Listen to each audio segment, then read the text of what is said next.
Hi friends, welcome to my channel. ఈరోజు అంటే వరలక్ష్మి వ్రతం రోజు మనం అమ్మవారికి ఎలాంటి నైవేద్యాలు పెట్టాలి, ఎలాంటి నైవేద్యాలు పెడితే అమ్మవారు ప్రసన్నరాలు అవుతుందో ఈ వీడియోలో తెలుసుకుందామండి. అలాగే ఎన్ని రకాల నైవేద్యాలు పెట్టాలి, ఇలా సాధారణంగా అందరికీ కూడా సందేహాలు వస్తూ ఉంటాయి కదండి. ఈరోజు మనం తెలుసుకుందామండి. వరలక్ష్మి వ్రతం రోజు అమ్మవారికి మనం ఎన్ని రకాల నైవేద్యాలు పెట్టాలి, అలాగే ఏమి తయారు చేయాలో తెలుసుకుందాం. ముఖ్యంగా పరమాన్నం తప్పనిసరిగా తయారు చేయాలండి. బెల్లం పరమాన్నం అమ్మవారికి చాలా ప్రీతి అన్నమాట. పాలల్లో అమ్మవారు నివసించి ఉంటుంది.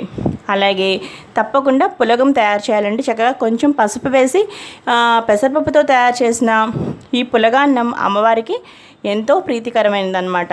ఈ పులగం కూడా తప్పనిసరిగా పులగం పరమాన్నం తయారు చేయాలండి.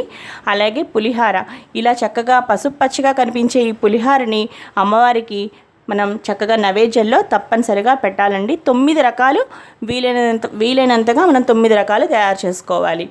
అలాగే దద్దోజనం, పెరుగు ఉంది కదండి, పెరుగులో చక్కగా అమ్మవారు నివసించి ఉంటుందన్నమాట. కొలువై ఉంటుంది పెరుగులో.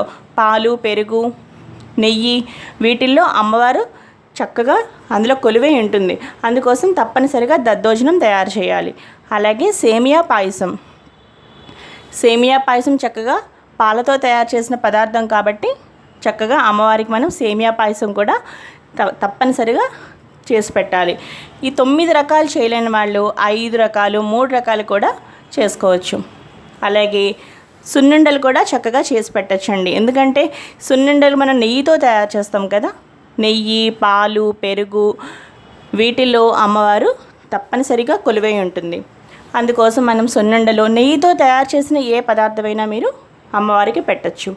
అలాగే రవ్వ లడ్డూలు, ముఖ్యంగా రవ్వ లడ్డూలు తయారు చేసేటప్పుడు మనం కొంచెం ఆవు పాలతో, మనం ఆ పచ్చి ఆవు పాలతోటి చక్కగా ఈ రవ్వ లడ్డూలు తయారు చేయాలండి. నీరు మాత్రం యాడ్ చేయకూడదు. మనం చక్కగా పచ్చి ఆవు పాలతోటి మనం తయారు చేయాలి. పూర్ణం పూరీలు తప్పకుండా నైవేద్యంలో ఉండేలా చూసుకోండి. పూర్ణం పూరీలు అంటే అమ్మవారికి చాలా ఇష్టం అనమాట. ఈ 9 రకాలు తప్పనిసరిగా అమ్మవారికి నైవేద్యం పెట్టాలండి. ఈ 9 రకాలు వ్రతం రోజు అమ్మవారికి నివేదించడం వల్ల అమ్మవారు తప్పక ప్రసన్నరాలు అవుతుంది. అలాగే వరలక్ష్మి వ్రతానికి సంబంధించిన వీడియోస్ కోసం నా డిస్క్రిప్షన్ బాక్స్ని తప్పకుండా చెక్ చేయండి. లింక్స్ ఉంటాయి అక్కడ. వీడియో మీకు నచ్చితే తప్పకుండా లైక్ చేసి సబ్స్క్రైబ్ చేసుకోండి.